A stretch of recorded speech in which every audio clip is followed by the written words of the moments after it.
데살로니가전서 4장 1절로 12절 말씀까지 1절부터 12절까지 다 같이 합독하여 봉독합니다. 시작. 그러므로 형제들아 우리가 끝으로 주 예수 안에서 너희에게 구하고 권면하노니 너희가 마땅히 어떻게 행하며 하나님을 기쁘시게 할 수 있는지를 우리에게 배웠으니 곧 너희가 행하는 바라 더욱 많이 힘쓰라. 우리가 주 예수로 말미암아 너희에게 무슨 명령으로 준 것을 너희가 아느니라. 하나님의 뜻은 이것이니 너희의 거룩함이라. 곧 음란을 버리고 각각 거룩함과 존귀함으로 자기의 안에 대할 줄 알고 하나님을 모르는 이방인과 같이 세욕을 따르지 말고 이 일에 분수를 넘어서 형제를 해하지 말라. 이는 우리가 너희에게 미리 말하고 증언한 것과 같이 이 모든 일에 주께서 신원하여 주심이라. 하나님이 우리를 부르심은 부정하게 하려 하심이 아니요 거룩하게 하심이니 그러므로 저버리는 자는 사람을 저버림이 아니요 너희에게 그의 성령을 주신 하나님을 저버립니다. 형제의 사랑에 관하여는 너희에게 쓸 것이 없으며 너희들 자신이 하나님의 가르치심을 받아 서로 사랑함이라. 너희가 온 마게도냐 모든 형제에 대하여 과연 이것을 행하도다. 형제들아 권하노니 더욱 그렇게 행하고 또 너희에게 명한 것 같이 조용히 자기 일을 하고 너희 손으로 일하기를 힘쓰라. 이는 외인에 대하여 단정히 행하고 또한 아무 궁핍함이 없게 하려 함이라. 아멘. 우리 한번 인사합시다. 하나님은 살아계십니다. 언제나 우리 기도에 응답하십니다. 아멘. 옆에 사람 인사합시다. 당신 때문에 나는 행복합니다. 오늘은 하나님을 기쁘시게 하는 생활이라는 말씀을 드리겠습니다. 우리가 지금 계속해서 데살로니가를 지금 10번째 오늘 공부하고 있는데 바울이 쓴 서신이 로마서부터 디도서 12권입니다. 그런데 전부 다 편지예요. 편지. 우리가 옛날에 우리가 편지를 썼을 때 부모님 뭐 육체 만강하옵시며 그래가지고 쭉 그 형식이 있잖아요. 그런 것처럼 바울도 편지 형식이 있는데 먼저 하나님의 은혜와 예수님의 평강이 있기를 기원합니다. 이것이 항상 서신마다 먼저 나오고 두 번째는 감사, 교회들마다 감사 조건을 찾아서 감사하고 그 다음에 이제 세 번째는 이제 교회들로 올라온 기도 제목이 있잖아요. 그래서 기도하고 그리고 바울은 꼭 서신마다 교리를 얘기해요. 왜냐하면 따라합시다. 교리는 뼈대다. 건축물의 뼈대고 우리 신앙의 뼈대 같은 것이 교리입니다. 그래서 교리를 얘기하고 그리고 나서 이제 적용한 권면을 합니다. 어떻게 살아라. 반드시 마지막 부분에서는 교회들을 향해서 권면을 하고 그리고 이제 제일 마지막에 축도로 이렇게 서신을 마칩니다. 근데 우리가 지금 데살로니가전서를 계속 공부하면서 지금 4장에 들어와서는 바울의 권면이 나옵니다. 어떤 데를 보면은 바울 사도가 권면할 때에 질책을 하고 책망을 하고 나아가서 엄한 권계를 하는 말씀도 있습니다. 심지어는 하나님의 심판 진노가 임할 것이라는 엄한 말도 해요. 그런데 본문을 보면 굉장히 데살로니가 교회가 은혜가 있는 교회고 사랑이 넘치는 교회이기 때문에 부드러운 말로 4장 5장을 권면을 하는데 우리 한번 1절 한번 보십시다. 오늘 어떤 권면을 1절부터 12절까지 하는 걸 살펴보기 위해서 1절을 다 같이 읽어보도록 하겠습니다. 시작.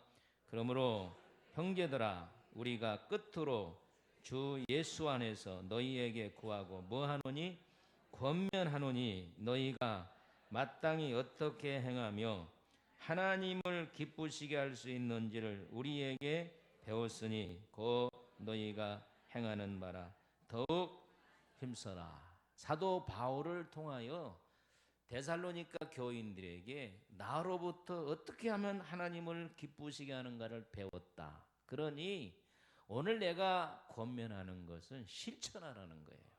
여러분, 오늘 우리가 하나님의 말씀을 들었으면 생활에 실천을 해야 돼요. 그래야 그것이 내 것이 되는 줄로 믿습니다. 그러면 지금 하나님을 기쁘시게 하는 것이 무엇인가? 본문에 보면 첫째, 성적으로 거룩해라는 것입니다. 뭐로 거룩해라고요? 자, 사도 바울은 본문에서 성은 하나님이 주신 거룩하고 존귀한 선물이라고 말하고 있습니다. 그러므로 절제된 성적 생활을 해야 한다는 것입니다. 바울이 부탁한 것은 이방인과 같이 세욕을 따르지 말라. 오늘 이 성적 거룩의 핵심은 이방인과 같이 세욕을 따르지 말아라. 자, 이방 사람들은 어떻게 삽니까? 음란하고 세욕하고 정욕에 사로잡혀서 인간의 쾌락을 찾아 헤매고 삽니다.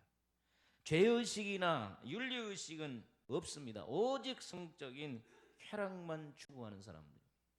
안 믿는 사람들이 모이면요, 전부 다 80%가 그 얘기예요. 성적 쾌락 얘기. 이방 사람들은 처음에 안 믿는 사람은 아내를 취합니다. 아내를 데리고 살다가 성적으로 재미가 없어요. 그러니까 남의 아내를 건드리는 거예요. 근데 남의 아내를 이렇게 좀 성적으로 하고 살다가 보면 재미가 없거든요. 그러면 이제 젊고 싱싱한 여자들, 또 여자들은 남자들, 이런 짓을 합니다. 그러는 만족이 있습니까? 만족이 없어요. 그럼 어떻게 되느냐? 이상한 짓이에요. 동성끼리 동성연애합니다. 동성연애도 만족이 없어요. 마지막 가는 것이 동물과는 수간입니다. 이것이 가장 흔하고 무서운 죄악입니다. 동성연애나 수간은 성적으로 완전히 타락한 자가 행하는 무서운 죄악인 것입니다. 왜 사도 바울이 그러면 본문에 이방인과 같이 세욕을 쫓아 살지 말라고 얘기했을까? 데살로니가는 동유럽의 수도입니다. 어디의 수도라고요? 서유럽의 수도는 고린도고 아가야 지방, 마게도냐 북유럽의 수도는 데살로니가예요. 근데 데살로니가는 항구 도시입니다. 그리고 30만 명이나 사는 큰 당시에 거대한 도시입니다. 여러분, 항구 도시라고 하는 것은 돈이 굉장히 많다는 거예요. 사치와 향락이 난무한 곳이고, 그 데살로니가 사람들이 부자가 되니까 이제는 성적으로 이런 못된 짓을 이방인들이 하고 살았어요. 그래서 자기 사랑하는 교인들이 이방의 이런 것에 물들지 않게 하여 이방인의 세욕을 너희는 쫓지 말아라. 이해가 가시면 아멘. 아멘. 대부분 사람들이 가난하면은요 이런 짓 안 합니다. 먹고 사는 집 바쁘다. 그러나 부자가 되면은 이런 짓을 한다는 거예요. 여러분, 사람이 잘 살고 문화가 발달되면 더 도시가 거룩해져야 되는데 반대로 잘 살고 문화가 발달되면 타락한 도시가 됩니다. 우리나라를 보세요. 못 살 때는 먹고 사는 문제 때문에 정신이 없었어요. 그렇지 않았습니까? 오늘 여기 앉으신 분들은 먹고 사는 문제 때문에 정신없이 살았죠?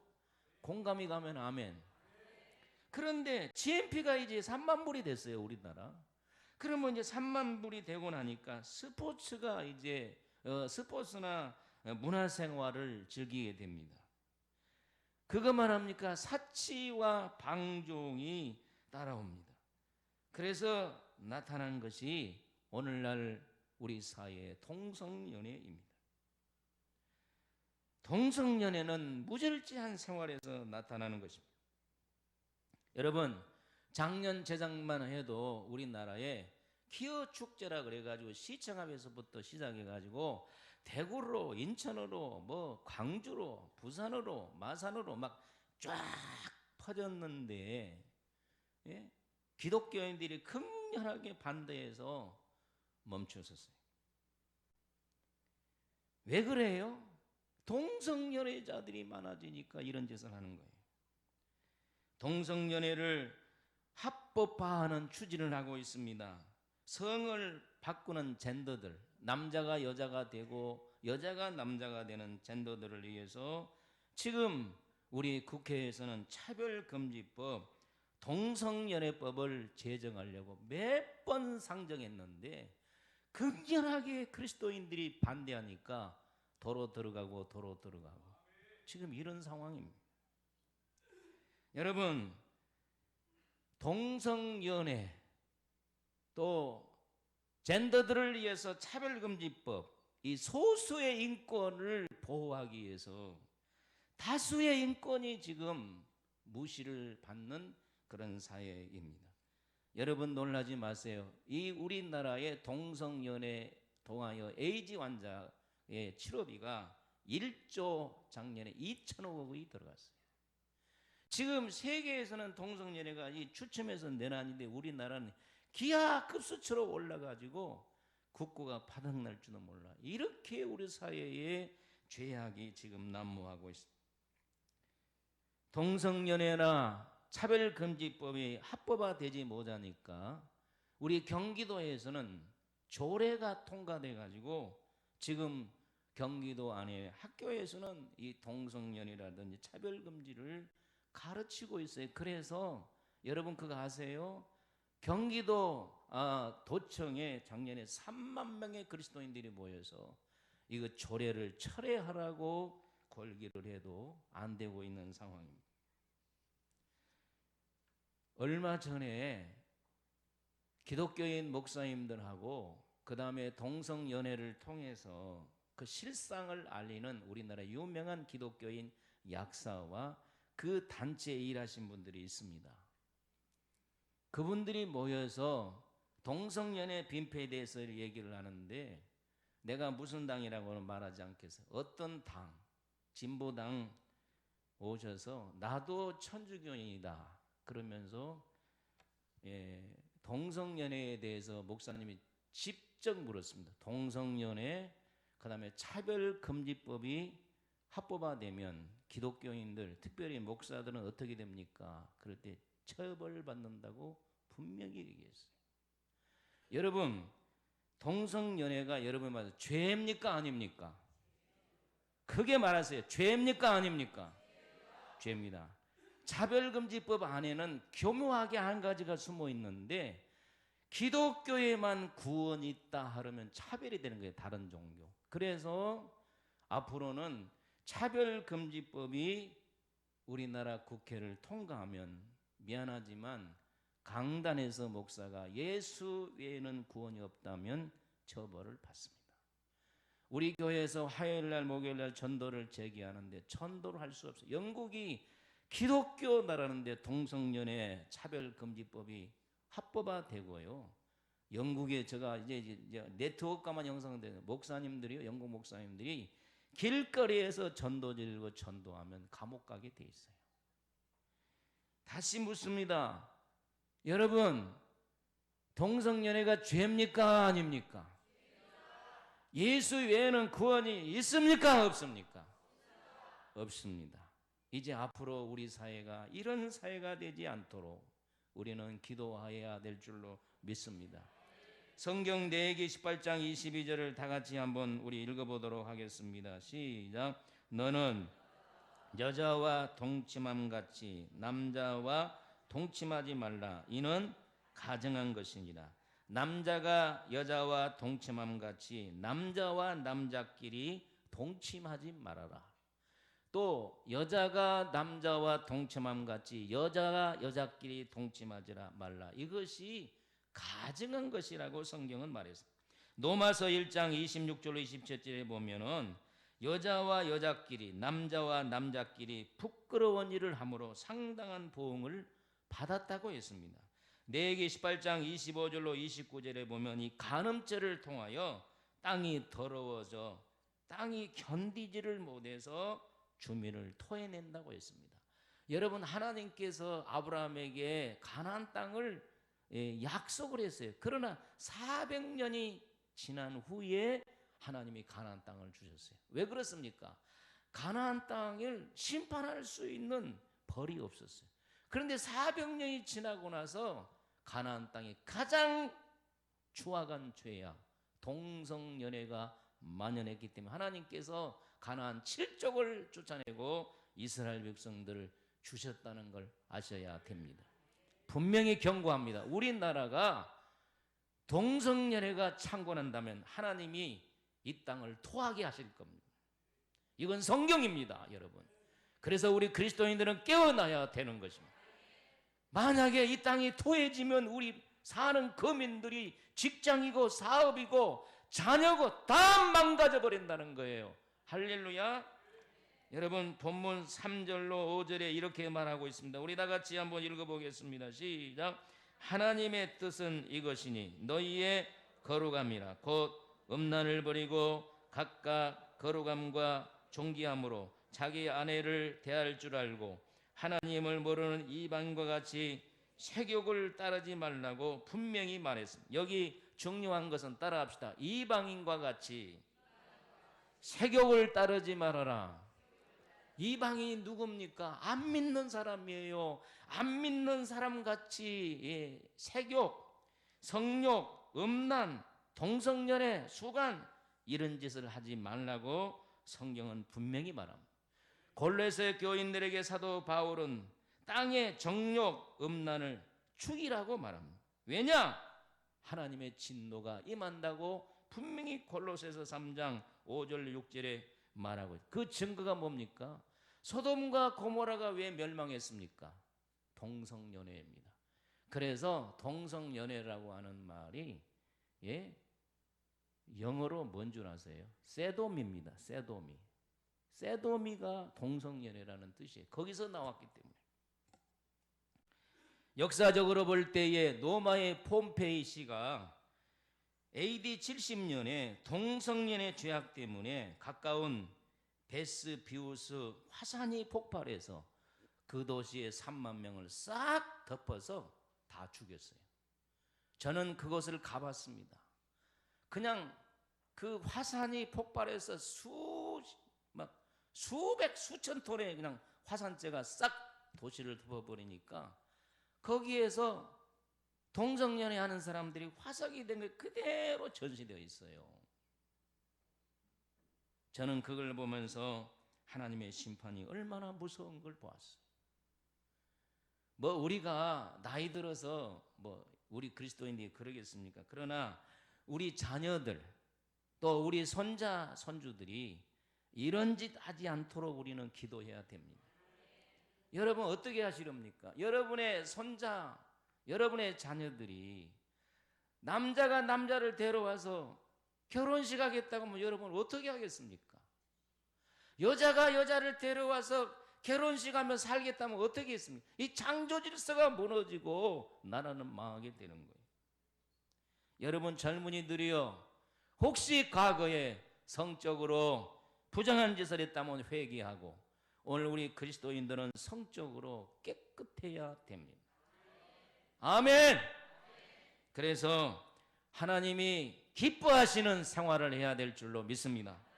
두 번째는 분수를 넘지 말라고. 따라합시다. 분수를 넘지 말라. 분수가 뭡니까? 자신의 신분이나 능력이나 처지에 알맞은 한도를 말합니다. 그러니까 자신의 능력, 자신의 처지, 자신의 환경을 넘어버리는 것을 분수가 넘는다는 거예요. 어떤 사람이 경제적으로 200만 원을 버는데 300만 원을 써버리면 분수를 넘는 거예요. 이해가 가십니까? 내 능력이 100%밖에 안 돼 200%를 써버리면 분수가 넘는 거예요. 우리 본문 6절을 우리 한번 읽어보도록 하겠습니다. 시작. 이 일에 분수를 넘어서 형제를 해하지 말라. 이 말은 남자들이 혼인관계밖에 성관계를 하지 말라는 이 본래의 의미지만 더 나아가서 우리 그리스도인들은 분수가 넘는 삶을 살아서는 안 된다는 거예요. 대부분 사람들이 불행해지는 것은 분수에 넘치는 삶을 살아서 불행해지는 거예요. 여러분, 내 영향력이나 힘이 약하는데 큰 힘이나 역량이 있는 것처럼 살아버리면 분수를 모르는 것입니다. 우리가 성경에 보면 사울왕을 보세요. 이스라엘 백성들이 왕을 달라고 할 때에 하나님이 사무엘에게 사울왕을 지명했어요. 사울을. 그래서 키가 큰 사울을 찾아서 하나님이 너를 왕으로 세운다 하니까 사울이 도망가 버렸어요. 얼마나 겸손한 사람. 그렇게 왕이 되기 전에는 겸손한 사람인데 그가 왕이 되고 나서 속에 솔솔 교만이 들어와서 블레셋과 전쟁을 할 때에 제사장만이 제사를 지낼 수 있는데 사무엘이 오지 않으니까 지가 제사 지내버렸어요. 사무엘이 와가지고 뭐라고 합니까? 왕이여, 따라합시다. 망령때 행하였도다. 이 말은 무슨 말이에요? 왕이 분수를 모르고 노망했다는 거예요. 치매가 걸렸다는 거예요. 왜? 제사장만 하는 일을 왕이 했나이까 하나님이 당신을 버렸나이다고 말했어요. 우리가 므낫세 왕을 보세요. 자신의 이치를 망가고 하나님의 성전 마당에 태양신전을 세우고 세상의 여인들이 방에서 일하고 배 짜는 방에다가 남창방을 만들고 그리고 자기 아들들을 몰렉에게 살아있는 제사를 지내고 자기 분수를 모르고 살다가 바벨론의 쇠사슬에 끌려갔던 것을 알 수 있습니다. 우시야 왕은 52년 동안 유다를 다스렸는데 처음에는 엄청나게 주의 뜻대로 살았습니다. 주님밖에 몰랐습니다. 주님을 의지하고 살았습니다. 그래서 나라가 엄청나게 부흥됐어요. 암몬이라는 나라가 조공을 바치고 그의 소문이 큰 나라에 애굽까지 퍼졌어요. 왜 그랬느냐? 멘토가 있었어요. 우리 한번 옆에 사람 물어, 당신 멘토가 있습니까? 멘토가 뭐예요? 나를 지도해 줄 수 있는 사람. 여러분, 번성교회 성도들은 담임 목사가 멘토가 되어야 됩니다. 담임 목사의 말에 무조건 순종해서 여러분 바로 살기를 축복합니다. 그러면 이 우시아의 왕의 멘토가 누구였느냐? 스가랴 선지자였어요. 스가랴 선지자가 왕이여 이렇게 해야 됩니다. 왕은 이렇게 살고 생활은 이렇게 해야 되고 영적 생활은 이렇게 해야 되고 그래서 네 목사님 좀 아멘 좀 해봐.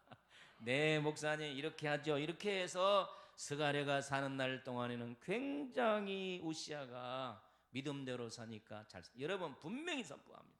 믿음대로 살면 하나님이 만사가 잘 되게 하십니다. 여러분이 묶여 있습니까? 믿음을 회복하시기를 바랍니다.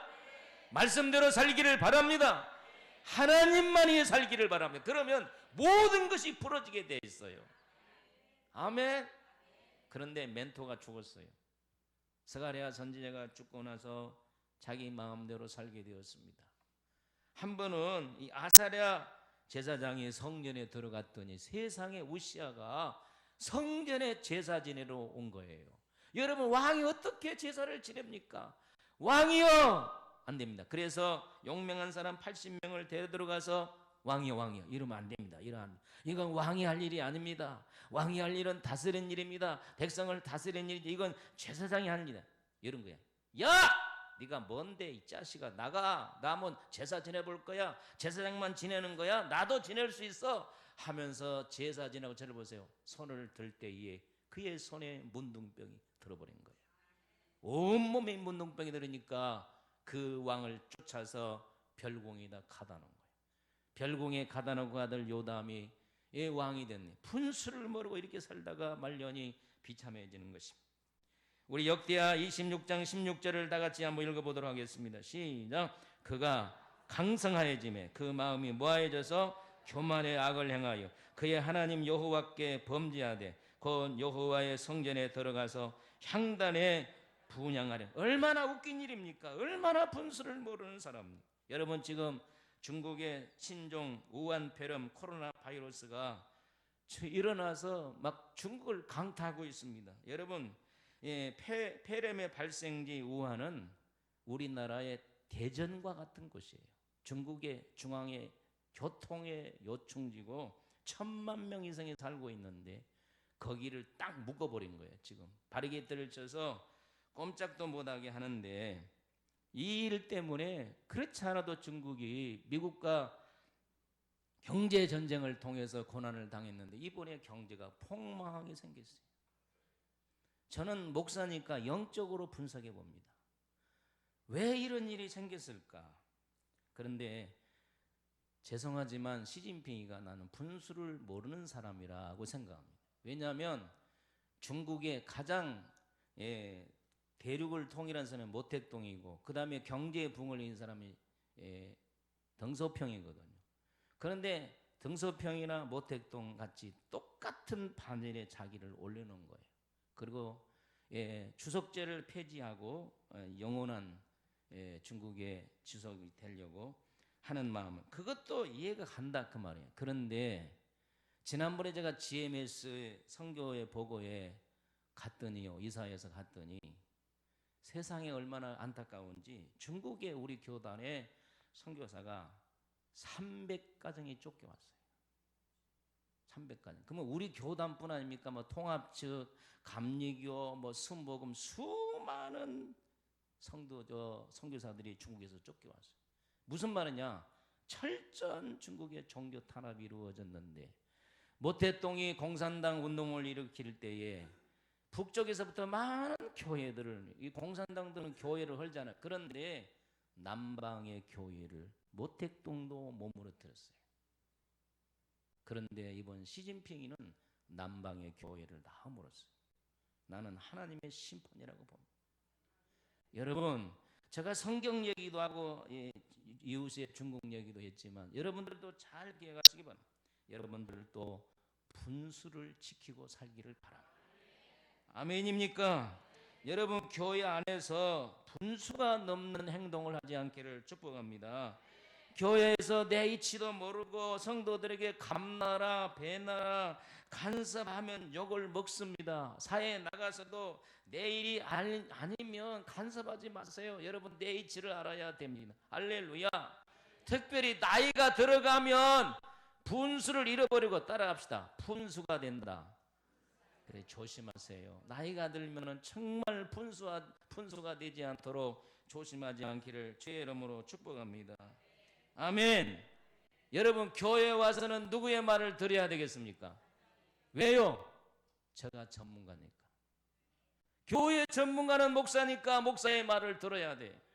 누구든지 저의 말을 교회에서는 들어야 됩니다.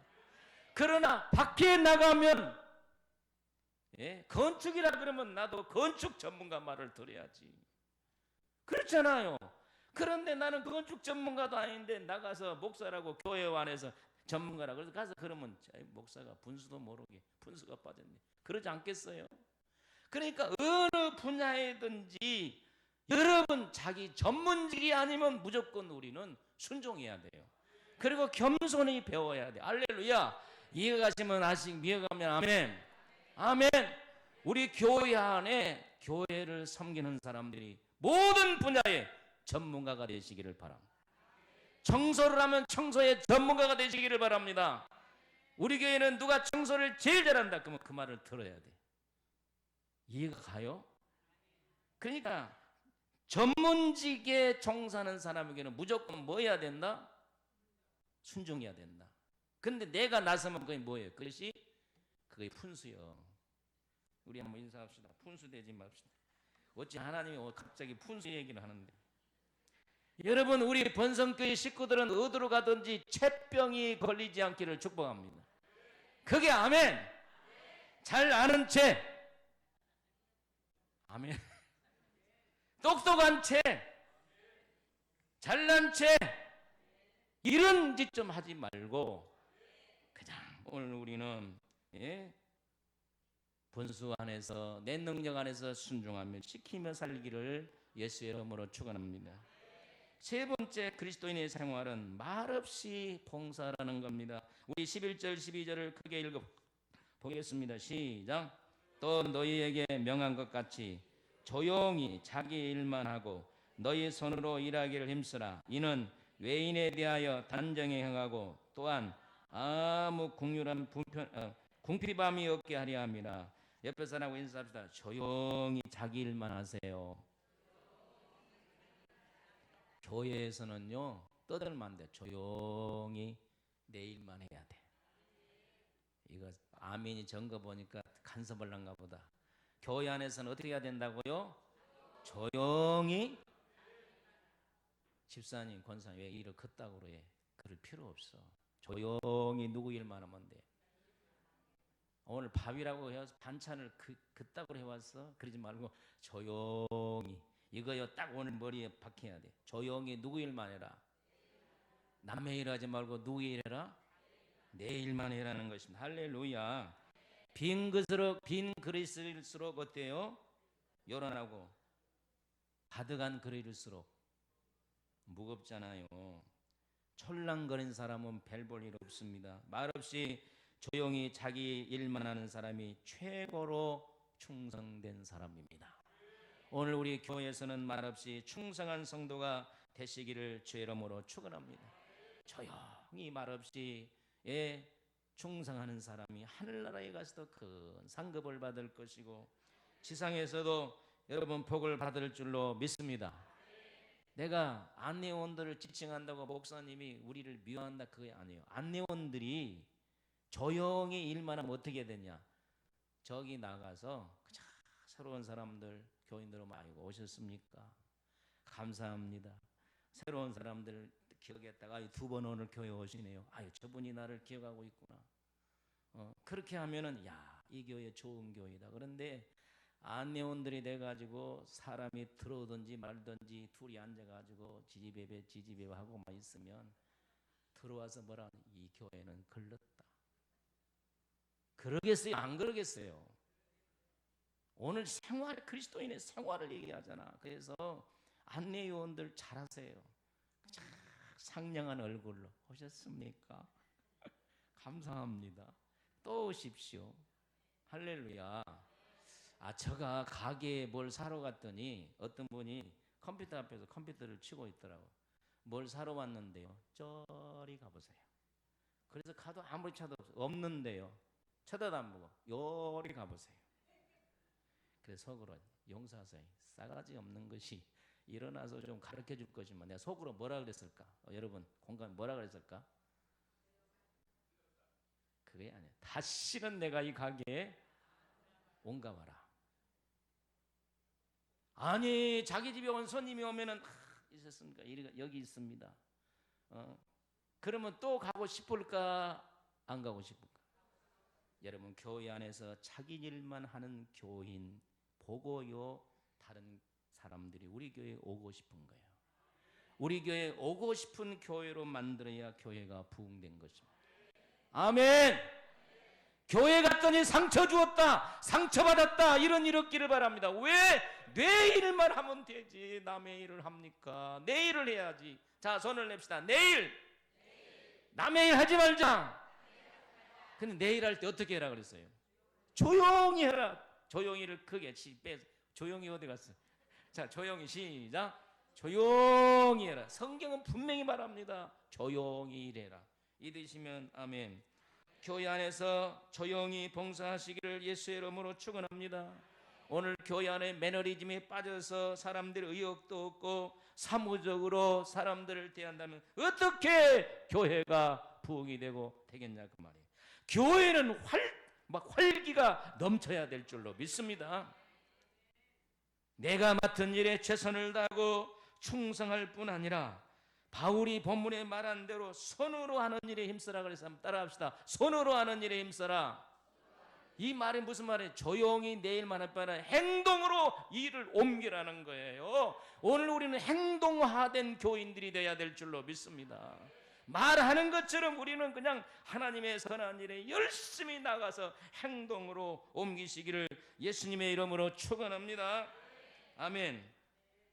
2011년 6월 30일자 좀 지난 거지만 러시아 차이코프스키 콘서트홀에서 제14회 콩쿠르 대회가 열렸어요. 그런데 우리나라의 성악 부분에 서선영 씨가 1위를 했습니다. 국민일보의 통화에서 인간의 힘으로는 도저히 제가 1위를 할 수가 없습니다. 하나님이 하셨다는 말에는 표현할 방법이 없습니다. 이렇게 고백을 했습니다. 그는요 2009년도 독일 뒤셀돌프 슈만 국립음대를 졸업하고 남편 유교섭 씨와 함께 뒤셀돌프 순복음교회에 다니면서 그는 성가대 유치부 교사 금요 찬양팀에서 열심히 봉사했어요. 자기 일만 열심히 하고 열심히 하나님이 그래서 콩쿨 때 1위를 하게 한 거예요. 여러분 조용히 교회에서 일하고 열심히 손을 하면 반드시 하나님은 복을 주십니다. 여러분 교회 안에 일하는 성도가 되기를 바랍니다. 여러분 복은 받아놓고 봐야 돼요. 따라합시다. 복은 받아놓고 봐야 된다. 말로 안 돼요. 여러분 교회 열심히 봉사 충성 헌신해서 복을 받으시기를 바랍니다. 사업도 잘 되고 직장도 잘 되고 할렐루야 자녀도 잘 되고 특별히 영원히 잘 되시기를 예수 이름으로 축원합니다. 아멘. 항상 기쁘고 즐겁고 할렐루야. 여러분 그러려면 조용히 주의를 하셔야 돼요. 손으로 열심히 주의를 하시기를 주 이름으로 축원합니다. 아멘입니까? 할렐루야. 여러분 그리고 사도 바울은 본문에서 말합니다. 외인에 대하여 단정히 행해라. 우리 성도들에게 부탁합니다. 외모도 단정히 하고 다니세요. 자 여기요 중학고등학생들이 봐. 여러분들이 교회 올 때에 단정히 하고 오세요. 그냥 머리도 그런 일이 없지만 지금 얘기하는 게 머리도 참 저는요 예를 들어서 어제 목욕했다면 또 주일날 또 목욕합니다. 우리 외모도 단정히 하고 좀 여성도님들은 그냥 딱 머리도 축축 올리고 아 이건 내가 집에서 하는데 잘 안 되네. 화장품도 좀 바르고 옷도 그냥 좋은 옷 입고 있는 것 중에 그래서 다 따라합시다. 단정히 할렐루야. 내 몸에서 냄새나서 다른 사람에게 불쾌감이 주지 않도록 그렇게 하시기를 축복합니다. 사회에 나가서 분명히 그랬잖아. 외인이 뭐야? 안 믿는 사람들에게 단정한 모습을 보이라는 거예요. 아, 저분은 교회 다니고 나서 참 외모가 단정했어. 품행이 단정해졌어. 말이 바르고 행동이 똑바로졌어. 이런 말을 들어야 될 거 아닙니까? 아멘. 할렐루야. 여러분요, 내가 외모가 단정하지 못하고 품행이 단정하지 못해서 다른 사람에게 욕을 먹어서는 안 돼요. 멸시와 천대를 받아서 나는 우리 교인들이 어디로 가든지 존경받기를 바랍니다. 아멘. 가게를 들어가면 아이고 번성교회 장로님들 오셨네. 이리 앉으세요. 이리 앉으세요. 아 번성교회 권사님 집사님 이리 오셨네. 이리 앉으세요. 이리 앉으세요. 이렇게 대접을 받는 성도가 돼야지. 저거 앉아. 이렇게 멸시받으면 안 된다는 거예요. 그러니까 멸시를 받든지 존경을 받든지 바울이 말한 대로 품행을 단정히 하면 존경을 받는다는 거예요. 이건 지금 그리스도인의 생활에 대해서 지금 권면을 하고 있는 이거 하나님의 말씀으로 받으시기를 축복합니다. 그게 아멘. 우리는 밖에 나갔을 때 말도 함부로 하지 않기를 바랍니다. 외모도 단정히 하고 다니시기를 축복합니다. 품행도 단정히 하시기를 축복합니다. 그래서 여러분들 우리 번성교회 식구는 한 사람도 멸시를 받은 사람이 없을지어다. 모두 다 존경받기를 예수의 이름으로 축원합니다. 모두 다 사랑받기를 죄 이름으로 축원합니다. 내가 막 이래가지고 막 설교하면 되겠어.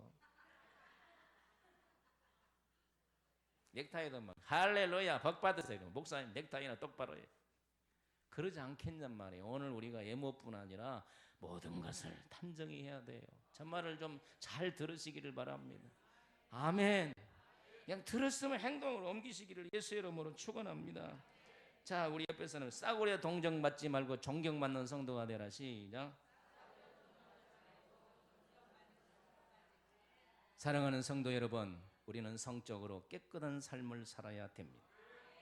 우리 자녀들이, 우리 손자들이 깨끗해질 수 있도록 열심히 기도하시기를 축복합니다. 분수를 넘는 삶을 살지 않기를 축복합니다. 오늘 열심히 우리가 봉사하고 조용히 봉사하고 외인들에게 단정하다는 칭찬을 받는 모든 성도들 되기를 예수의 이름으로 축원합니다. 하나님 감사합니다. 그리스도인의 생활을 이렇게 하게 하옵소서. 예수님의 이름으로 기도하옵나이다. 아멘.